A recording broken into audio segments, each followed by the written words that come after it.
Welcome to the Inner Athlete Podcast. I'm your host, Trent, and this is the show where we dive into all things youth athlete development, strength and conditioning, and the mindset needed to thrive on and off the field. Whether you're a parent looking to support your child's athletic journey, a coach seeking fresh insights, or an athlete ready to take your game to the next level, you're in the right place. Before we jump in, make sure to hit that subscribe button to stay updated on our latest episodes. If you enjoy the show, please give us a like, share it with your friends, and help us reach even more people who can benefit from these insights. Together, we can empower the next generation of athletes to perform at their best. Now, let's get into it. There's all these opportunities to continually be practicing and working on your sports and your skills that kids feel like if they're not doing it, they're missing out, right? And I think that kind of goes back to the point of parents say more is more. It's like, more of what? And one of the points that I've actually said to a lot of parents and athletes is like, do you even know what you need to improve on specifically? And so have you spoken to your coach about that? Have you spoken to the S&C coach about what you can improve on? Have you spoken to anyone else outside that watches your games or views your performance in order to what you think you need to improve on? And what I've done with a lot of my athletes is speak to your coach, get some X's and O's of what you should be improving on, where you should be spending your time. If you do have that itch to actually improve and get better, to get to the next stage of playing, making that representative squad, whatever it may be, or getting to the state team or the national team, what do you actually need to do in order to achieve that? And that comes down to identifying exactly what needs to be achieved in order for you to get there. Us as strength and conditioning coaches, we provide the what and the how we're going to get there. We provide those little rungs of them to be able to achieve, and it breaks it down to more minuscule goals that are easily achievable. And then also, I like how it prevents the goalpost from being moved. A lot of the times is when I work with a lot of athletes, it's like, I got a PB, but I didn't beat this person. And I'm like, what are you on about? You should be elated. He's like, right. You got a PB. I was like, what's not to like? Right. And then they're like, oh, I didn't beat this person. And it's like, and what's your point? They perform well. And it comes down to controlling the controllables. And I think we compare ourselves to a lot of other athletes, whether it's our peers in the squad or in the team or in the club, of like, oh, I need to beat this person, or they play my position, I need to be better than them. But they're not identifying that they're different from their teammate or the person they're next to on the blocks. And the problem is, though, they're not identifying what they need to specifically do in order to continue to improve. And it goes back to the more external locus of control and bringing it back to more the internal locus of control, controlling the controllables, which I think is a big thing. And I know for the eating disorder center, that's one of those things, but it's a negative, it's a negative way that they're actually going about controlling the controllables. Yeah. And, that it brings up an interesting point, which, and I'm going to take a chance. I don't know where you guys stand on this in your facilities, but people have asked us to put up like the record boards on the wall and stuff. And I'm like, I don't want you to compare yourself to other people. I want you to get better than yourself, right? Because our goal is to make you the most athletic version of yourself. Like if I can get you to be the most athletic version of yourself, it doesn't matter what anyone else is doing. I've helped you unlock your potential, right? Like everyone has different potential levels, and that's just a fact of life, right? Like I don't have the same athletic potential as LeBron James does, right? Like we could be a similar age, but there's an aspect of our genetics that is going to be different for each of us, right? So if I'm constantly comparing myself to, well, I can't jump as high as he can, and I can't do this and he can, well, I'm just constantly going to be living in the negative and not, like, to your point, acknowledging my own personal bests along the way, to where it's like, wow, you've improved so much over time, and you don't even see it as a win because you're just so busy looking at somebody else who you may not even have the genetic potential to ever reach. It's just the truth of the matter, which some people don't want to hear, but it's true. It's just flat out true. So, that's one of my things. And I've always stood by it is, I'm not out here to try to get you to compare yourself to other people. Like I want you, and that's why we track metrics, right? Like I'm not comparing your metrics to somebody else. Like on testing day, I'm not like, oh, you ran a 1.64 10-yard.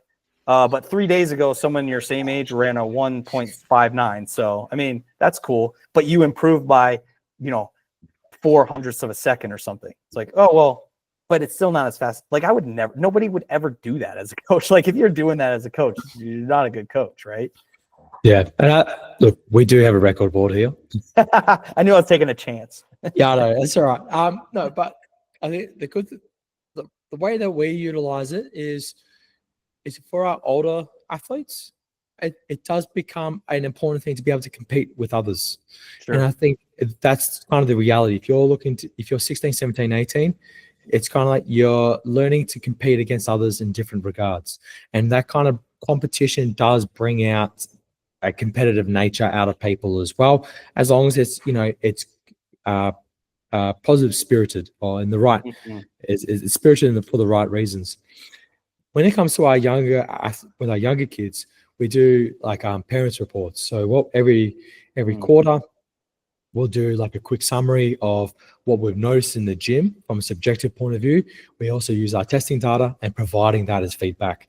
And we actually encourage the parents to share that feedback with their child, because it's like, oh, this person's been able to achieve this result, say on the counter movement jump, they've increased by 6 centimeters in 8 weeks. I'm like, and then we always ask the parents, like, how has that improved their sport? How's that actually played out on the field? And that's what we really want to know is like the testing data is good to some point. And it's like, but how are they actually performing in this in their sport at the end of the day? So I understand your point of view, but it's like it depending on what their age or the level of maturity is, it helps to provide a bit more context of like we use it as a driver for our older athletes because we want them to be competitive. But then for our younger athletes, we kind of talk about how we see improvements over time and also in their sports specifically. Sure. Yeah, and I think to that point, what you're talking about with your younger athletes is kind of what we do all the way through. So that's probably where we try to just pay the most attention on that side of things. And I've been a part of gyms that have record boards. It's not necessarily a knock at you guys. I just I feel like it can have the opposite effect on some kids, right? Where it can discourage some kids. So I feel like if we can keep kids motivated and competing in a healthy way without it, that's what we try to do. And then it helps prevent, those other kids who are seeing incremental improvements, not be discouraged by the fact that they're just not at the highest level of everyone else that's in the gym or some of the other, freak athletes in the gym, right? Because, like you've got those names that are all over the top of the board in a number of different categories generally, right? Like there's not a lot of times where like each category has a different person. And if they do, the second place person is probably somewhere else number one, right? Like you see those people that kind of float to the top across the board. And anyways, like I said, it's not the worst thing in the world. I've been a part of it, but I think here we just really try to utilize that exact tool that you were talking about, that progress reports. And we kind of do that all the way through. And we know there's enough comparison out there for kids to try to deal with on their own. So, we just keep them out of here. That's all. One of the tests that we actually do, which is I think it's more of a level playing field for everyone, is we use the blaze pods. So we set it up as a reaction wall. Right? Yeah, so we do that too. Yep. Yeah, so we do that as part of our fitness testing, but also put that on the record on the wall. And it also shows the characteristics of what sport is likely to do well at certain tests. So for the reaction wall, we actually have a kid who does karting, so motorsport. Oh, wow. So obviously a lot of hand-eye coordination needed, a lot of reaction time required in order for a sport that's very chaotic in nature. When you've got, 30 kids on the grid and, people punting into each other punting each other off the track and whatnot. So it's and high speeds as well. So they're going 80, maybe 80, 90 miles an hour on like a real tight, confined track. And there's 40 of them racing. Wow. So it's really cool to kind of see it from that side. Is he going to do really well in the mid-thigh pull? No. Right. It doesn't Right. doesn't really matter that much to a large degree. Obviously, he has to be relatively strong for his sport because of a braking, and he has to use his legs as almost like as a form of like as part of the chassis, because he has to create integrity within the system in order to bring the cart around the corner at speed.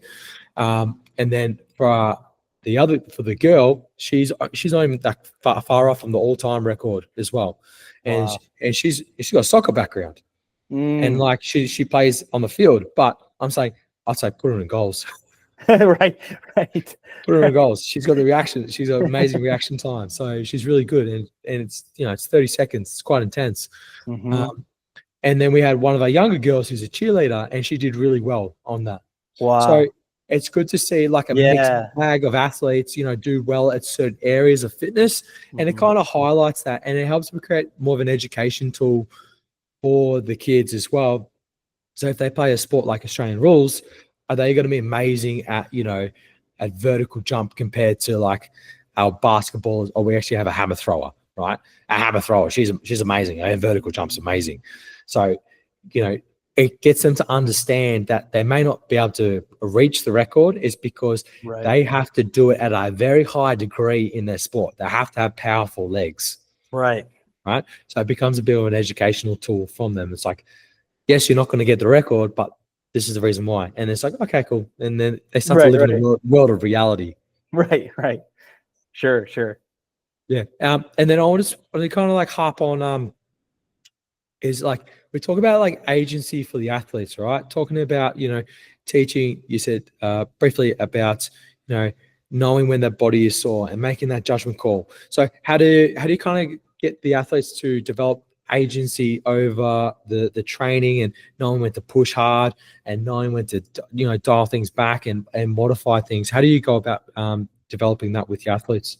Well, we kind of talk pretty early with athletes in the assessment when they come in. We really try to dive into their determination level, right? So we talk goals, right? So we're like, okay, what are you trying to accomplish? Kind of dive into those pain points of like why, right? Like, why is getting faster important to you? Why is jumping higher important to you? And getting them to kind of elaborate on those things a little bit to identify those pain points. Right now, we can utilize that obviously in our sales process, which we need as private sector strength and conditioning coaches.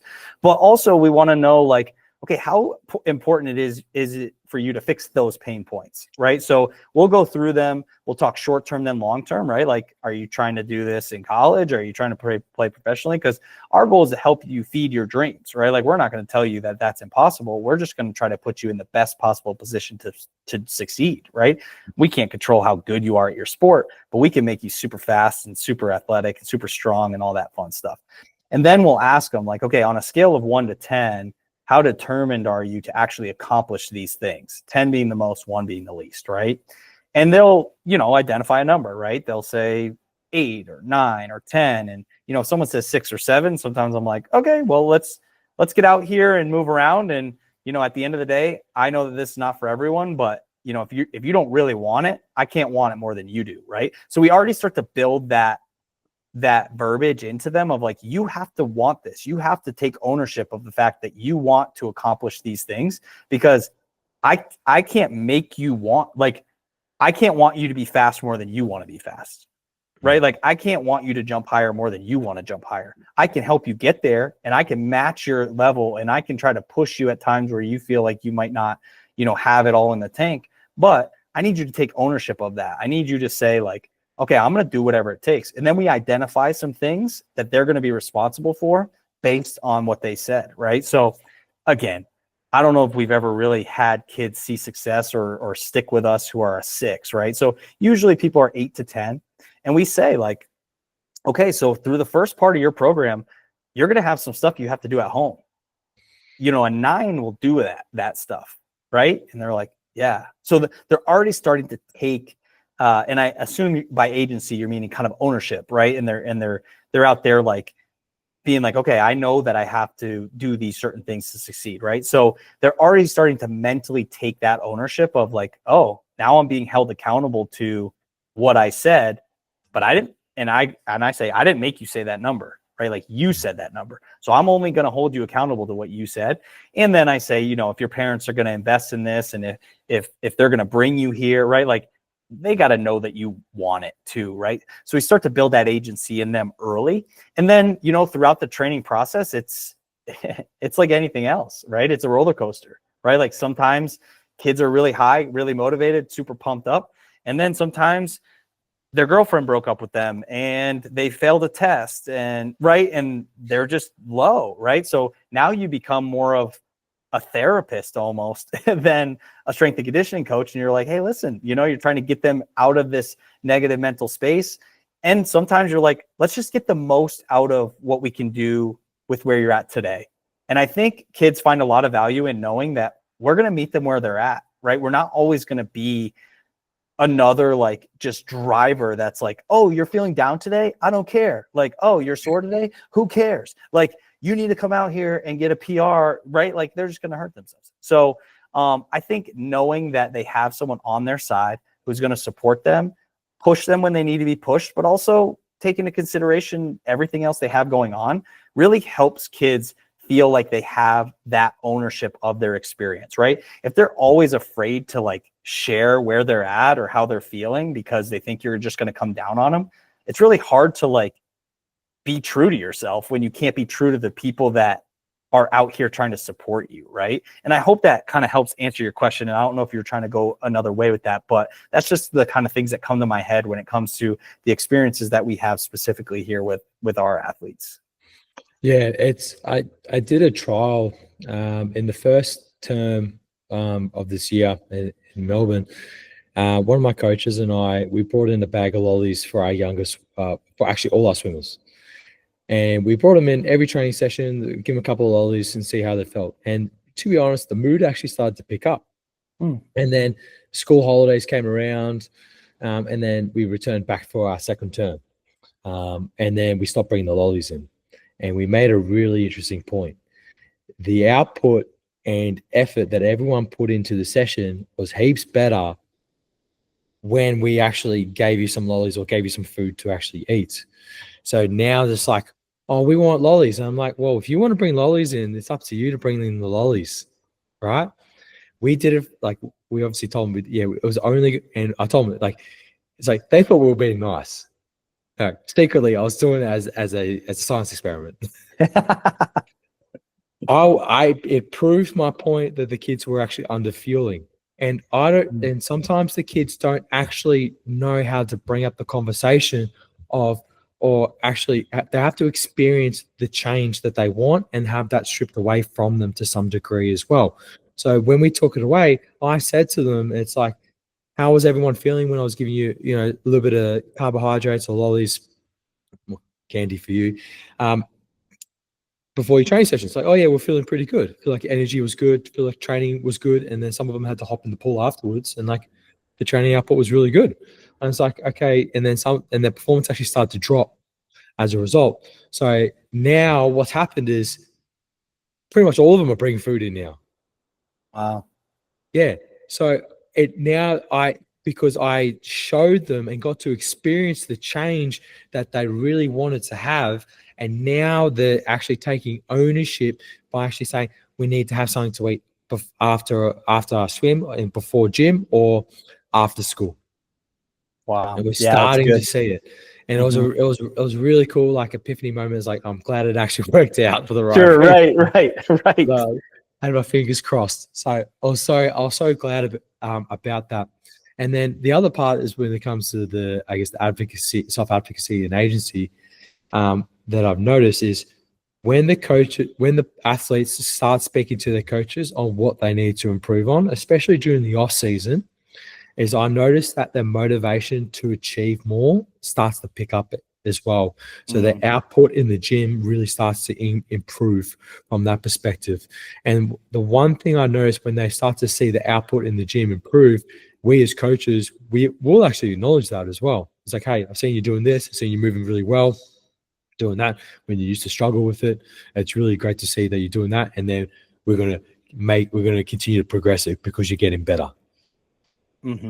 So then it's like, okay, now they're really bought into the process, and like they Mhm. know they need to continue on with it in order to continue to, feel that success from what they've been doing from their actions moving forward. And then the other part is just like because we do like a survey for a lot of our swimmers, and it's like it asks them, how they're feeling overall, what's their sleep like, what's the duration of sleep, what their nutrition and hydration was like, and also stress as well. And then we can they can start to see patterns over time. Like I've almost got like 2 years of data on about 40 swimmers of this. So then I can actually utilize that. If they're feeling an average of 7 out of 10, I don't know, week in, week out, and they're feeling a 4 out of 10, I can ask the question now. It's like, hey, what's going on from that side? I was like, oh, I'm feeling a bit flat and tired because we've had exams or whatever it may be. So I've been studying a lot more, staying up later at night. And then you can start to have conversations like, what do you think you can do differently to make sure that if your goal is still to compete at a high level or train at a high level, and we know sleep's important, what can you do differently? So I start to use more of a counseling-based approach when it comes to creating change. Like I don't need to tell kids a lot of this stuff, right? You don't even need to. You just got to kind of like point them in the right direction and get them to say it out loud for themselves. Mm-hmm. And then we can just follow up with it. What did you do differently from when we last spoke? I was like, I did X, Y, and Z. And then how do you feel about it? I felt pretty good. I was like, hey, you did that yourself. That's really good. And then the idea is they start to take that ownership and accountability towards it as well. Just checking a couple more times and just make sure that it actually becomes more of a habit for them moving forward. As we know, they'll slip up at some point, and then we just get them back on the horse because they've already done it. Mm-hmm.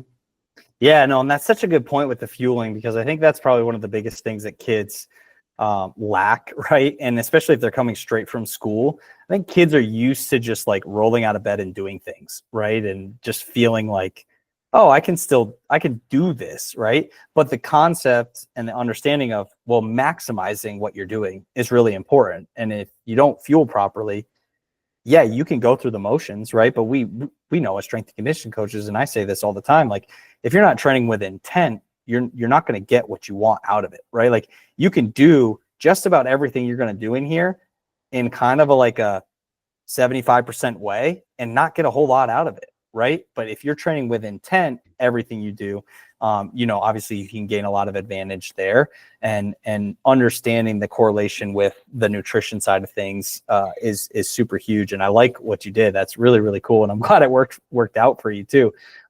Because yeah, we see it all the time where kids will come in under fueled or, I don't know that they fully understand how high at how high of a rate they're burning, right? Because sometimes they're like, oh, I had a big lunch and it's 3 hours ago. Like, and you're burning fuel so quickly, through puberty and adolescence and all this other stuff that you don't have any reservoir, right? Like you need to get more in the tank. So that's a wrap for part 1 of this episode on the Inner Athlete podcast. We've covered some incredible insights today, but there's still so much more to come. Make sure to tune in to part 2 for the rest of the conversation. If you enjoyed this episode, don't forget to subscribe, give us a like, and share it with your network to help us reach even more listeners like you. Thanks for joining me, and I'll catch you in part 2.